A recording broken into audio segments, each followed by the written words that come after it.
Bonjour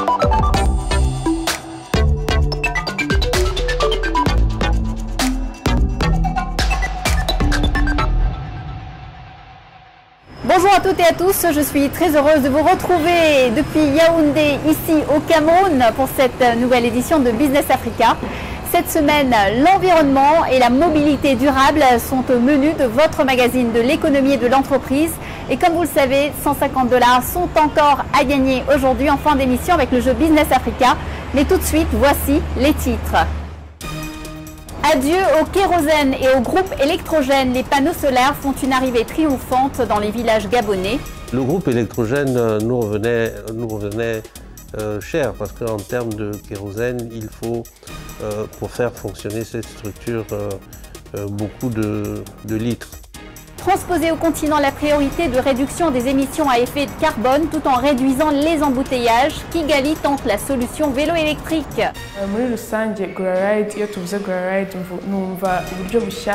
GoraRide est un projet qui consiste à diminuer le nombre de ceux qui attendent longtemps les bus, en plus cher pour certains. Djibouti poursuit sa stratégie de grands projets en misant sur sa position géographique exceptionnelle sur l'une des voies maritimes les plus fréquentées du monde. Il y aura une usine de ciment, une raffinerie de pétrole, un chantier de réparation navale. Donc c'est une superficie qui s'étend sur 3096 hectares. Une révolution est en route en Afrique, celle de l'énergie solaire. Ces dernières années, le continent abandonne les combustibles fossiles traditionnels et se tourne vers les énergies renouvelables. De plus en plus de panneaux solaires apportent de l'électricité aux communautés rurales, transformant la vie de millions de ménages. C'est le cas au Gabon, où notre correspondant Jean Rovis Dabani a suivi les installateurs de la start-up Eco-Gabon qui apporte ces nouvelles infrastructures dans les villages. Dans cette pirogue se trouve le futur, des kits solaires importés d'Asie qui changent la vie des communautés rurales. Jérémy et son équipe parcourent des villages pour installer des panneaux solaires. Aujourd'hui, ils sont en route vers un nouveau client. Ce complexe hôtelier construit sur le bord du fleuve Ogoué était jusqu'ici alimenté au kérosène. Grâce à ces boîtiers auxquels seront reliés des accumulateurs lithium alimentés par des panneaux solaires posés sur le toit de l'hôtel, il sera désormais possible de faire marcher une télévision plasma de 52 pouces, congélateur et même un climatiseur de 2 chevaux. Toute la journée, les panneaux solaires emmagasinent de l'énergie pour produire la nuit tombée de la lumière. De la lumière pour le progrès, de la lumière pour l'avenir, de la lumière pour cuisiner de nuit comme de jour. Nous avons une réservation au moins de 40 personnes à la Banque mondiale. Ils sont allés en balade sur l'Ogoué. Et donc, à leur arrivée, tout serait prêt. Mais grâce, comme je dis toujours, grâce au solaire, parce que nous pouvons préparer avant qu'ils arrivent avec la lumière et mettre la musique. Mettre le projecteur, etc. Utiliser les ventilateurs solaires grâce au solaire. Et franchement, ça nous aide beaucoup à tous les niveaux. Donc là, je vous fais un sanglier dans son jus pour les touristes qui sont allés en balade. Et à leur arrivée, tout serait prêt. Et si on n'avait pas du solaire, on devait travailler dans l'ombre, il fallait encore utiliser le groupe, il fallait encore dépenser. C'est plein de dépenses. Et le solaire nous permet vraiment de faire des économies, surtout sur le carburant pour le groupe, etc.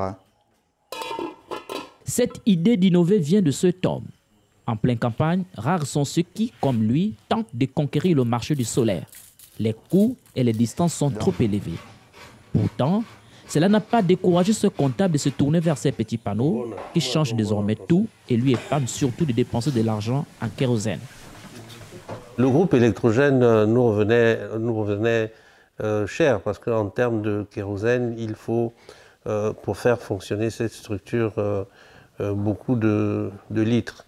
Et nous avons pensé qu'avec l'énergie solaire, même si l'investissement est lourd au départ, nous voyons aujourd'hui qu'en utilisant les énergies solaires, nous avons moins de charges du côté de la consommation et du règlement du kérosène.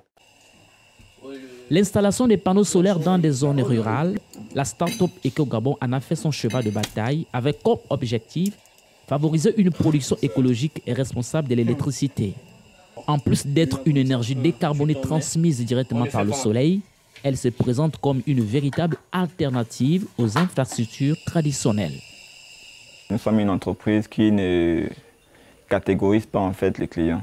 Nous sommes une entreprise qui vise à aider tous les clients à rendre en fait leur maison autonome avec les énergies renouvelables, pas seulement que l'énergie solaire, parce que EcoGabon ne s'entend pas seulement travailler dans les énergies solaires, mais sur toutes les énergies renouvelables en utilisant en fait toutes les ressources naturelles dont on possède dans notre pays, que le Gabon, afin de produire de l'énergie efficace qui peuvent en fait combler en fait le besoin énergétique de nos clients. L'idée de court-circuiter les réseaux électriques traditionnels n'est pas nouvelle en Afrique. Au Gabon, les centrales thermiques alimentées au gaz ne suffisent plus à répondre à la demande croissante en électricité. Environ 40% de l'énergie électrique distribuée dans le pays provient des centrales hydroélectriques et gazières, insuffisantes d'après les experts. Cette crise énergétique pousse de nombreux ménages à recourir aux énergies renouvelables pour s'éclairer. Avant que nous n'arrivions, le client avait un groupe électrogène, un groupe de moins d'une puissance de 80 kVA. Oui, 80 kVA. Mais justement, était soumis à beaucoup de dépenses pour l'achat du carburant et de la maintenance. Et vous voyez bien que nous sommes sur un site qui est assez reculé. Donc pour déplacer un technicien à chaque fois pour la maintenance du groupe électrogène, ça lui revenait plus cher. C'est pourquoi il a opté pour des solutions, des énergies renouvelables telles que l'énergie solaire, afin de déjà permettre à ce site d'être éclairé jour et nuit à travers les panneaux solaires. Le Gabon, pays côtier du centre de l'Afrique, bénéficie de 2080 heures d'ensoleillement par an, soit un peu plus de 68 heures d'ensoleillement par mois. Un véritable atout pour le marché du solaire. Le Gabon est effectivement un terrain propice pour l'énergie solaire, et cela à bien des niveaux, notamment sa localisation géographique, car vous n'êtes pas sans savoir que le Gabon est sur la ligne équatoriale et en plus sous les tropiques, ce qui en fait un pays doublement baigné par le soleil. Voilà. Donc nous sommes naturellement ensoleillés, et ce à très grande échelle. Donc il serait, comment dire, très avantageux pour le Gabon que de se doter de très grandes installations solaires. L'accès universel à l'énergie moderne, c'est l'un des objectifs de développement durable pour les pays les moins avancés. Au Gabon, les sources énergétiques sont essentiellement hydroélectriques et géothermiques. Leurs coûts élevés se répercutent sur les factures mensuelles des consommateurs. Certains Gabonais estiment qu'à terme, les panneaux solaires réduisent de près de moitié les coûts de l'électricité. Et justement, ces énergies renouvelables continuent de faire débat sur le continent. Faut-il que l'Afrique s'achemine entièrement vers l'énergie verte, ou bien faut-il favoriser un mix énergétique qui garantirait à tous les Africains un accès à l'électricité? Eh bien, le président du Sénégal, Macky Sall, président en exercice de l'Union africaine, a un avis tranché sur la question, et il l'a donné lors du sommet Africa Adaptation Climate qui s'est tenu ce mois-ci à Rotterdam. Écoutons-le. Ce qui serait juste et équitable, c'est que l'Afrique continue ses efforts d'adaptation, s'il obtient les financements, mais dans le cadre d'une stratégie de mix énergétique. Une stratégie de mix qui permet d'avoir un baseload comme dans tous les pays du monde. Il faut une énergie de base qui permette de soutenir notre économie. On ne peut pas laisser l'Afrique simplement dans les énergies renouvelables. Là aussi, c'est un discours qu'il faut déconstruire. On n'a jamais vu un pays se développer uniquement avec des énergies renouvelables. Donc il faut que d'abord on accepte de nous accompagner dans un mix énergétique qui permette un baseload, qui permette une énergie compétitive à bon marché, et bien entendu, il faut le maximum d'énergie renouvelable pour accompagner ce mix, et déjà nous y travaillons. Et la cause du climat en Afrique a tout de même enregistré quelques progrès à l'occasion de ce sommet de Rotterdam. À environ 2 mois de la COP27 qui se tient pour la première fois en Afrique dans la cité égyptienne de Sharm el-Sheikh, les dirigeants africains s'étaient pourtant dit déçus de l'absence à Rotterdam de leurs homologues occidentaux. Difficile dans ces conditions d'évoquer le non-versement des 100 milliards de dollars par an d'ici 2020 promis par les États occidentaux lors de la COP15 pour aider les pays en voie de développement à adapter leur économie au changement climatique. Une bonne nouvelle quand même, à Rotterdam, les pays donateurs ont annoncé 55 millions d'euros de nouvelles contributions au programme Africa Adaptation Acceleration né en 2021. Je vous le disais en début d'édition, je vous rejoins depuis Yaoundé où se tient l'événement Moving On, le premier écosystème mondial de co-innovation pour une mobilité durable créé en 2017.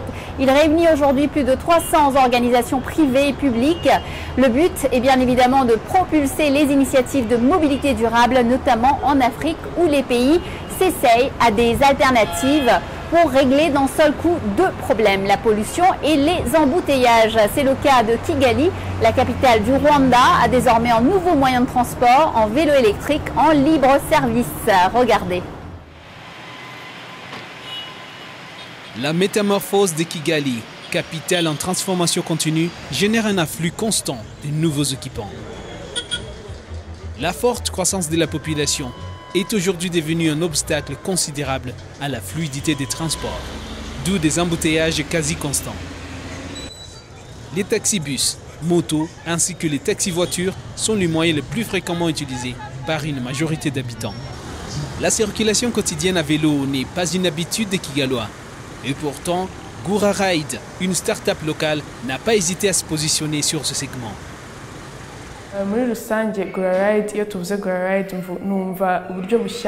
Gura Ride est un projet qui consiste à diminuer le nombre de ceux qui attendent longtemps les bus, en plus cher pour certains.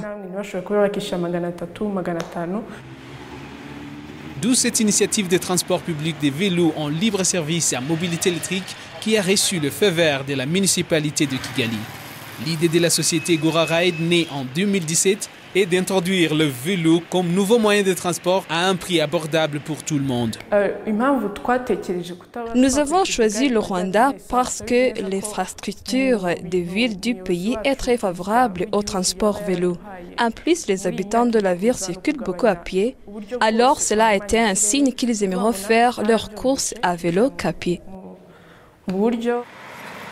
Les vélos dans la ville, un concept reçu en Occident, est aujourd'hui importé au pays des 1000 collines. Depuis le lancement de cette initiative, 12 points de stationnement comme celui-ci sont actifs dans des carrefours de la capitale. Tout nouvel utilisateur doit d'abord télécharger l'appli Gura Ride afin de bénéficier de 2 mois d'utilisation gratuite. Et les utilisateurs aiment déjà le concept. J'ai entendu parler de ces vélos. J'ai essayé aujourd'hui. J'aime pas seulement son agilité, mais aussi le fait que je peux m'en servir pour mes courses sans problème. Ça va tout changer. Chaque vélo est doté d'un verrou électronique. Et pour le déverrouiller, il faut avoir un abonnement valide sur l'appli mobile dédiée. Après avoir effectué son trajet, l'utilisateur placera le vélo à la station de sa destination pour que le prochain utilisateur puisse en son tour l'utiliser. À tous les points de stationnement de vélo, les utilisateurs s'inscrivent dans les cahiers en présentant leur identité et numéro de téléphone. Nos collègues Angèle expliquent comment procéder en commençant par télécharger l'appli nécessaire pour profiter de 2 mois gratuits et créer un compte, les voies réservées aux vélos et les zones de circulation. Avant de lancer ses projets, Gura Ride a déjà produit plusieurs prototypes de vélos afin de valider 2 modèles compatibles au relief du Rwanda montagneux, où la majorité de la population vit dans des régions d'altitude moyenne. Nous avons 2 types de vélos, les à chaîne et l'autre électrique. Au fur et à mesure qu'on pédale, la batterie se recharge. Ceci est un arrière-plan, notre contribution pour protéger l'environnement contre la pollution. Donc les vélos Gura Ride sont très écolos. En couleur verte, jaune et bleue du drapeau national, certains jeunes utilisateurs sont habitués déjà à rouler régulièrement à vélo. Simbi Adelaide, une habitante de la capitale, reconnaît la différence entre le vélo habituel et celui de Gura Ride. La différence est que le vélo connu par tous nécessite une vive force de pédaler. Mais avec celui de Guraride, je suis à l'aise. À cause de son élégance, sur mon trajet, tout le monde le contemple. Derrière cette innovation se trouve Umuhoza Pamela Ella. Elle dirige un groupe de jeunes qui gèrent en distance l'utilisation de vélos. Ils peuvent suivre en temps réel le parcours de clients pour éviter soit l'endommagement ou vol. Les vélos de Guraride sont importés par pièces détachées. La start-up a mis en place l'atelier d'assemblage et de réparation. Voici Donat, un des techniciens en charge d'assembler le vélo. Pièce par pièce, jusqu'à l'essayage, Donat et son collègue parviennent à construire un vélo pendant plus ou moins 25 minutes. Ils sont également formés à la maintenance. C'est ici que nous procédons à l'assemblage et maintenance. Nous avons été formés pour cela. Nous sommes prêts pour intervenir à tout moment. Comme tout le monde ne conduit pas de la même manière, je crois que la crevaison aura été notre pire cauchemar. Mais nos pneus sont écrévables. Vu la qualité de nos vélos, nous pouvons envisager la maintenance régulière chaque 3 semaines. Guraride collabore avec les autorités de la ville de Kigali et d'autres districts du Rwanda afin de placer les postes de stationnement dans plusieurs quartiers et fixer le prix officiel qui variera entre 100 francs et 200 francs rwandais le trajet. Guraride a pour le moment investi dans la fabrication de plus de centaines de vélos. 80 sont en circulation dans la capitale et d'autres vont bientôt circuler également à l'intérieur du pays.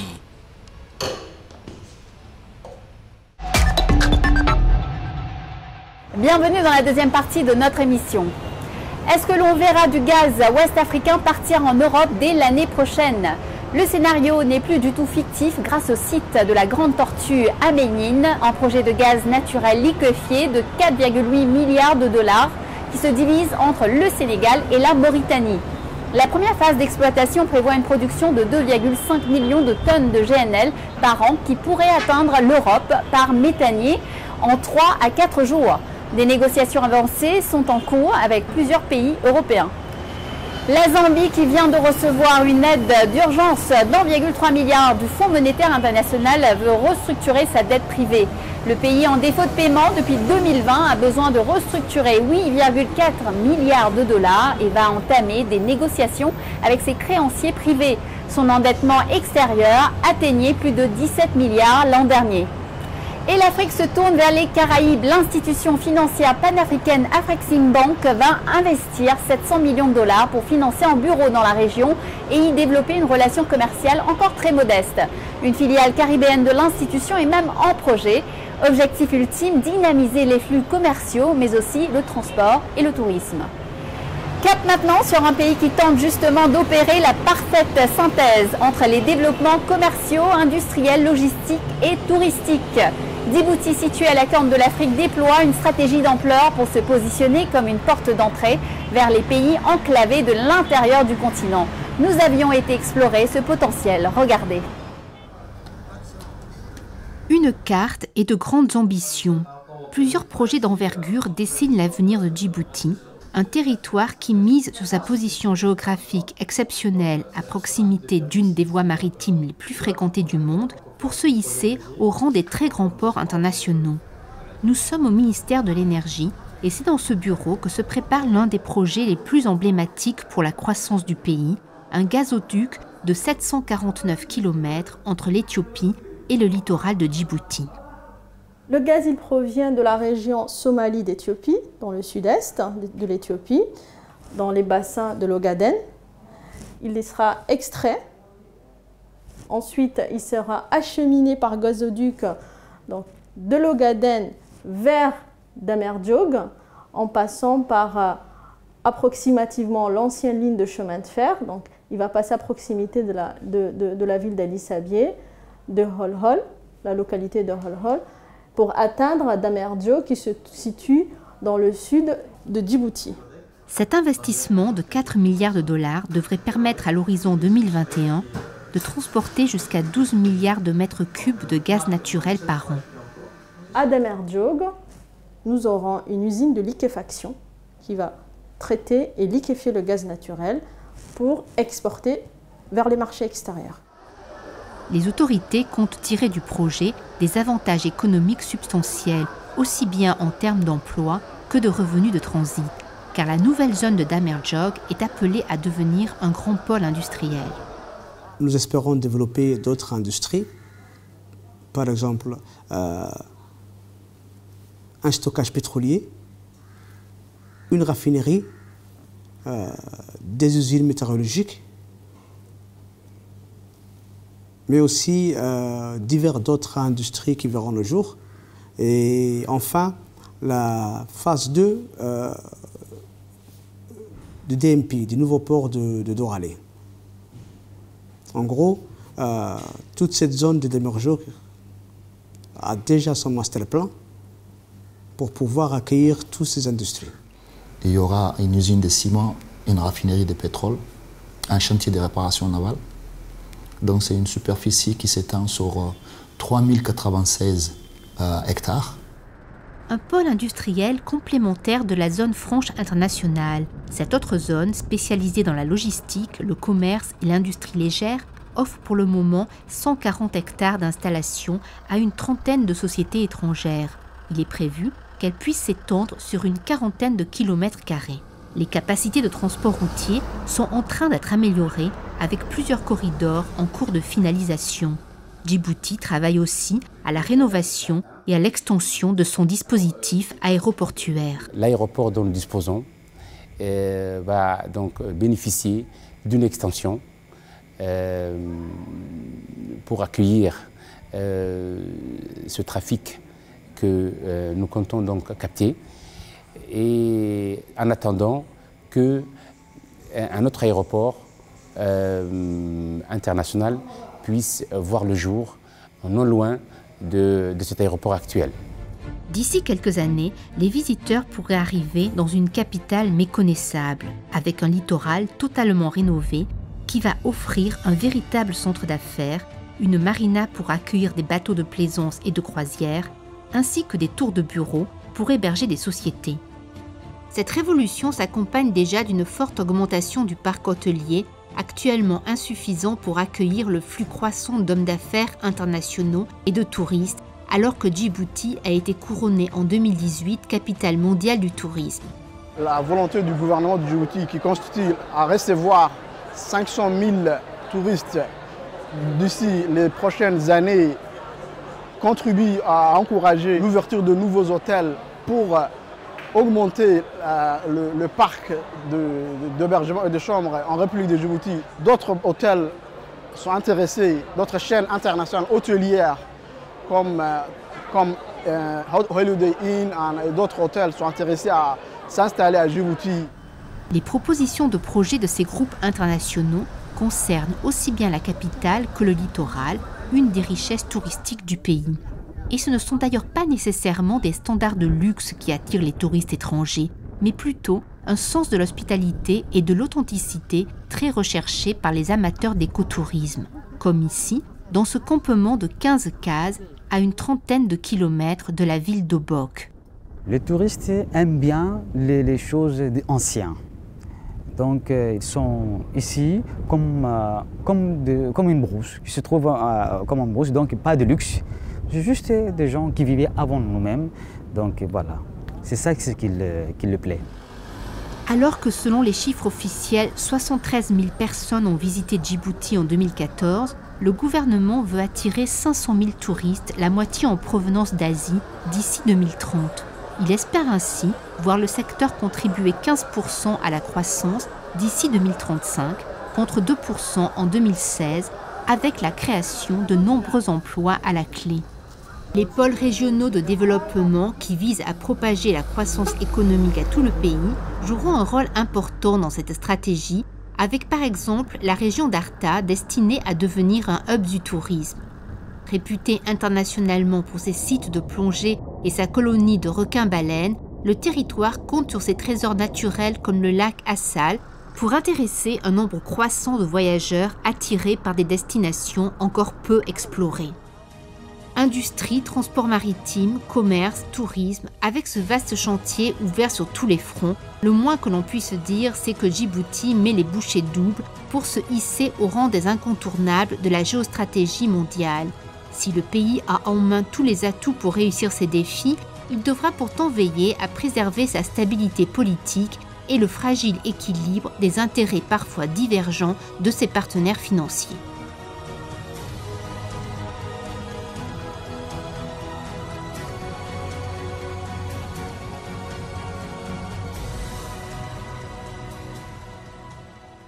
Et c'est le moment de récompenser les fidèles de Business Africa. À vous de répondre aux questions qui suivent. Si vous êtes tiré au sort parmi celles et ceux qui auront donné les bonnes réponses, vous gagnerez 150 $. Il s'agit du jeu numéro 585. Tous à vos crayons, écoutez bien les 2 questions qui suivent et bonne chance à vous. Première question. D'où viennent les panneaux solaires d'Eco-Gabon? D'Afrique du Sud, d'Europe ou d'Asie? Deuxième question. Que loue la start-up Goura Ride? Des camions, des maisons, des vélos? Vous connaissez les réponses, vous pouvez participer dès maintenant en allant sur notre site internet africaonair.com à la page replay, répondez aux questions, remplissez bien votre formulaire et bonne chance à vous. Surtout n'oubliez pas d'indiquer vos coordonnées, nom, adresse, téléphone, mail avec les réponses bien sûr. Le gagnant recevra 150 $. Rendez-vous sur notre site africaonair.com à la page replay. Pour les modalités, félicitations, vous avez donné les bonnes réponses de notre émission numéro 584.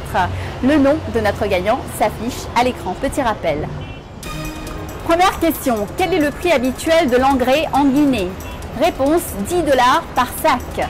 Deuxième question. Combien y avait-il de visiteurs à la dernière édition de la foire de Parakou? Réponse 20 000. Voilà, Business Africa, c'est fini pour aujourd'hui. Je vous retrouve la semaine prochaine, même chaîne, même heure pour Initiative Africa. Je recevrai l'avocate camerounaise défenseur des droits des homosexuels, Alice Nkom. En attendant, vous pouvez revoir cette émission sur notre site africaonair.com. Suivez-nous sur tous nos réseaux sociaux. N'hésitez pas à liker, partager et commenter en utilisant le hashtag Business Africa. Prenez soin de vous et à la semaine prochaine.